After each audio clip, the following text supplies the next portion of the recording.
चारही कोना के पोखरावा जल उमड़ल जाय, जल उमड़ल जाय।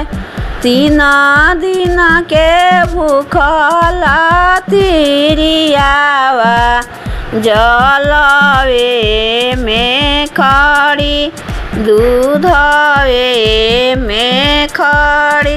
थर थर कांपले बदनवा, ओठ गइले झुराय, ओठ गइले झुराय।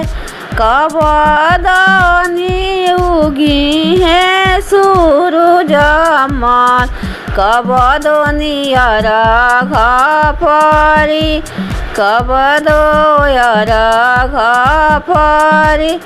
सुबह में उगी है सूरज मल, सुबह में अर्घ परी, सुबह अर्घ परी।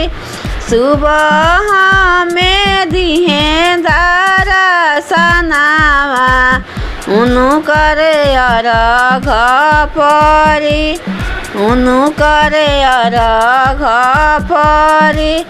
3 दिन के भूखल तिरियावा जलवे में खड़ी, जलवे में खड़ी। थर थर कांपले बदनवा, ओठ गइले झुराय, ओठ